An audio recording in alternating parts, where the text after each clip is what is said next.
The jungle was a wall of green, a smothering blanket of life and rot that choked the air from my lungs. I was a cartographer, and this island was my assignment. My entire career had been built on precision, on the cold, hard facts of elevation, longitude, and latitude. This island, a new landmass that had mysteriously risen from the sea, was meant to be the capstone of my work. I was alone, save for my instruments and a small solar-powered radio that was my only lifeline to the world. For the first week, my work was a quiet, almost spiritual process.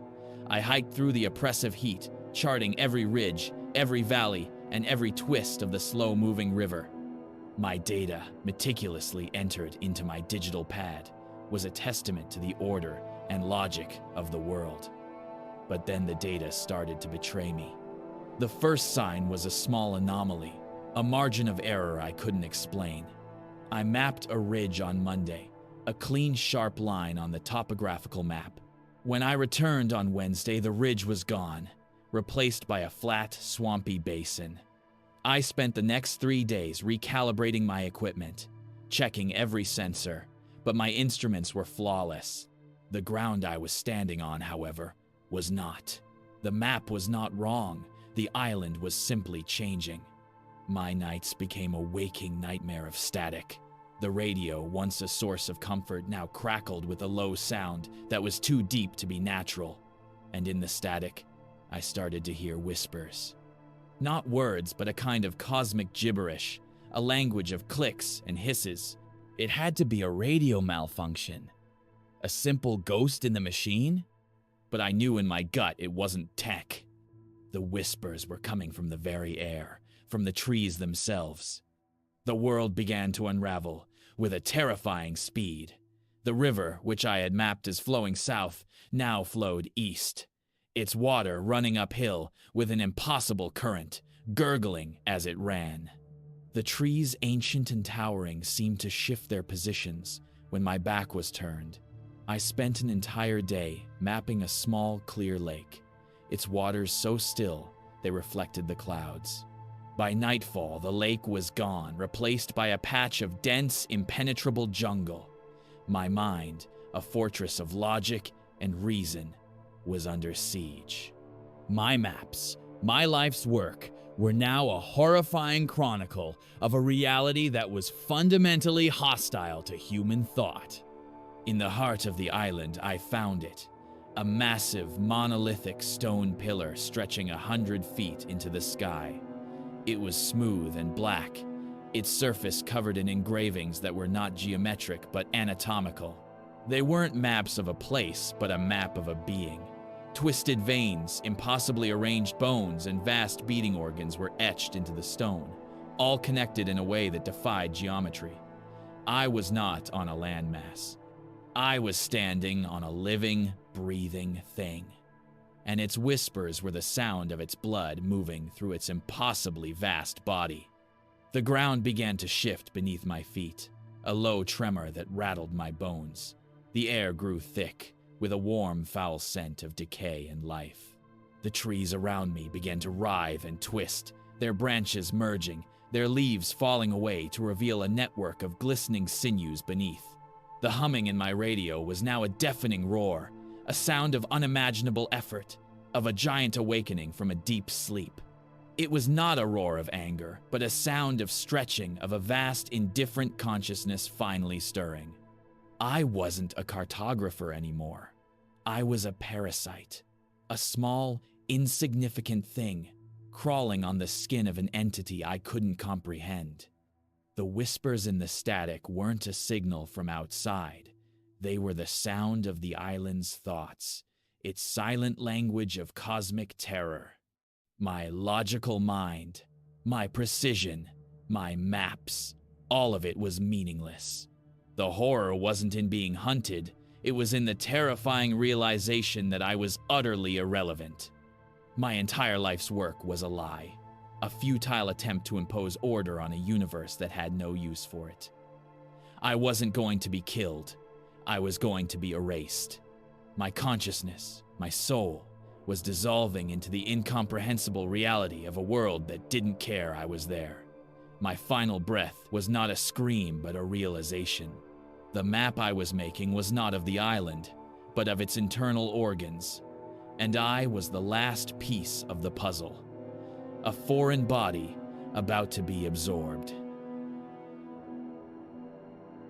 I arrived at Elderspire Observatory with a sense of reverence. The structure had been abandoned since the 70s, its rusting dome barely visible above the skeletal tree line. My department had sent me to catalog what remained of the equipment, a pointless bureaucratic task. The real draw for me was personal. The telescope inside was rumored to have been the last to record something no one was willing to name. The road ended a mile from the gates. The forest pressed against me as I hiked the overgrown trail, branches snagging my sleeves.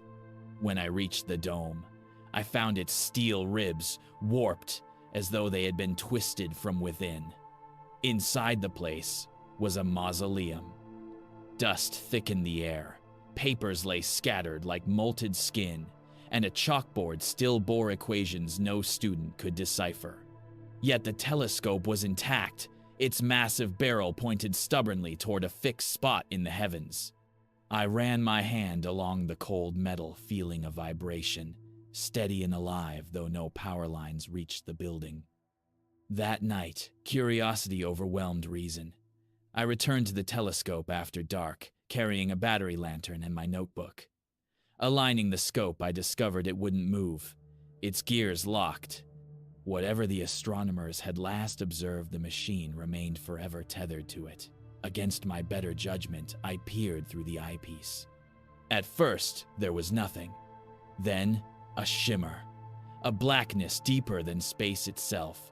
Not absence, but density, as though the void had congealed. It pulsed faintly, like a colossal heart. The longer I stared, the more I felt watched. My head swam, my pulse sinking with the rhythm of that distant dark. When I tore myself away, I found blood trickling from my nose. Sleep became impossible. The hum in the telescope echoed in my skull.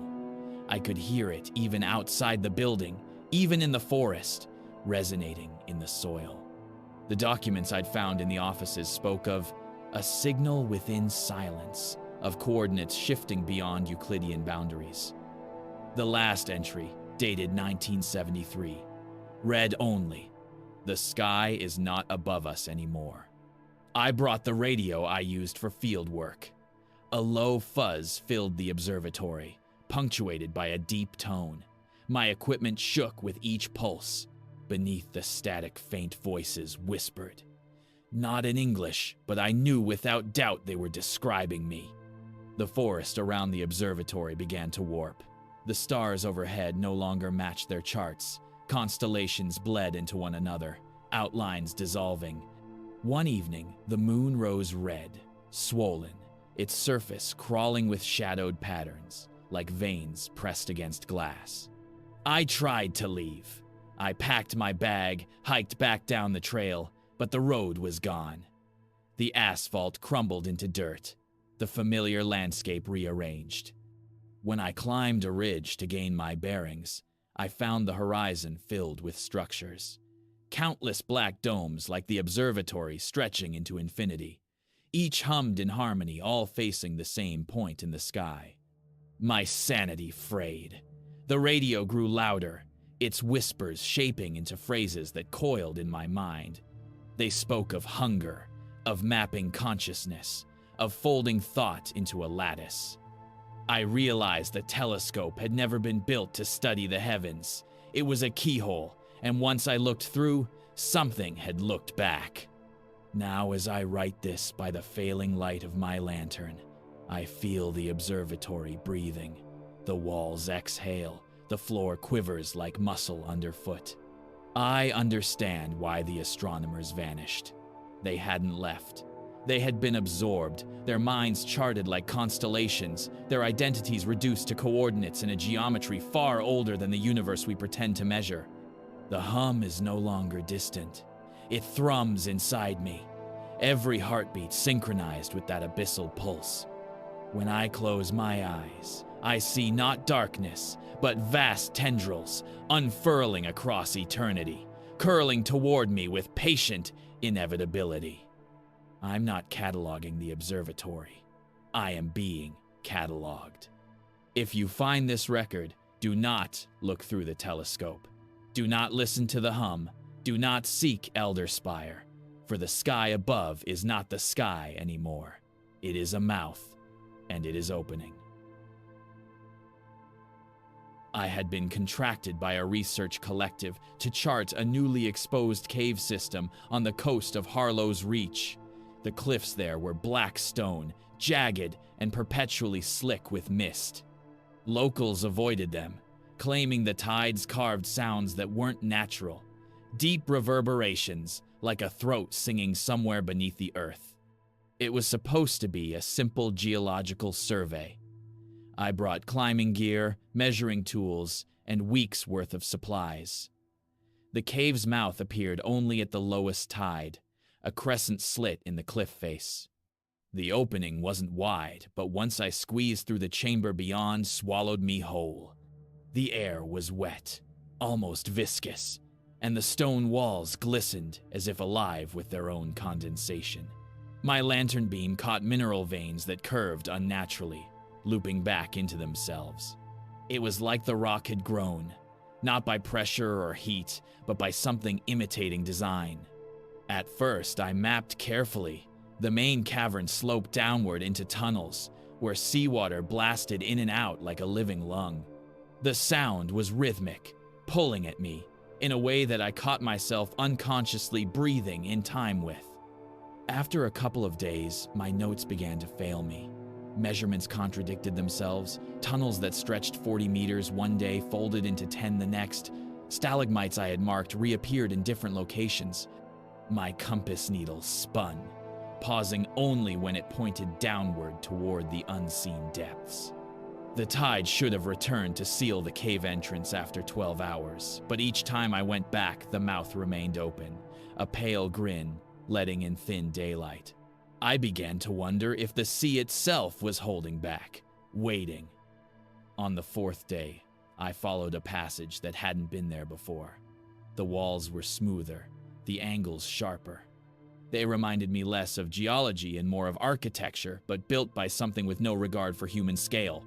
The tunnel walls curved inward at heights impossible to measure, and faint grooves etched themselves in spirals descending deeper and deeper. I tried to turn back, but the path I had taken was gone. From then on, I stopped writing. My map was useless. Instead, I carried the lantern and let the labyrinth lead me. I found chambers filled with water that reflected no light, surfaces that did not ripple when touched. I found a shaft where the walls seemed to breathe, expanding and contracting in silence. And deeper still, I felt vibrations in my bones that did not travel through my ears, but pressed directly into my thoughts. A few days later, I reached what I thought was the bottom. A vast hollow, wider than any cathedral, so tall the lantern's glow dissolved before it touched the ceiling. In its center rose a structure of stone unlike the walls around it, a spire twisted into loops and arches, endlessly spiraling upward. Veins of pale light pulsed through it like blood through arteries. And at its base, the current. The water wasn't water. It was a column of liquid shadow swirling upward in silence, vanishing into the dark heights above. It shifted too slowly to be fluid, too quickly to be stone. Watching it made my teeth ache. I realized then what the tides outside truly were. Not waves striking against rock, but this current, pushing, pulling, breathing through the planet's skin. The sea was only the surface tremor of something far older moving below. My lantern dimmed, not from lack of oil, but as if the light itself recoiled. My footsteps carried me in circles. The spire remained always in view. When I closed my eyes, I saw patterns. Spirals within spirals, currents threading through flesh, bone, and stone alike. It was not showing me visions. It was reconfiguring me, turning me into another vein, another line in its endless geometry. I know now why the locals wouldn't come near Harlow's Reach. They didn't fear drowning, they feared being absorbed. I don't know how long I've been here. The tide has never sealed the entrance. Or perhaps it did centuries ago, and the world outside has already been erased. I'm part of the current now, my breath rising and falling with its pulse. I'm no cartographer, no researcher, no man at all. I am only another channel, another spiral in its design.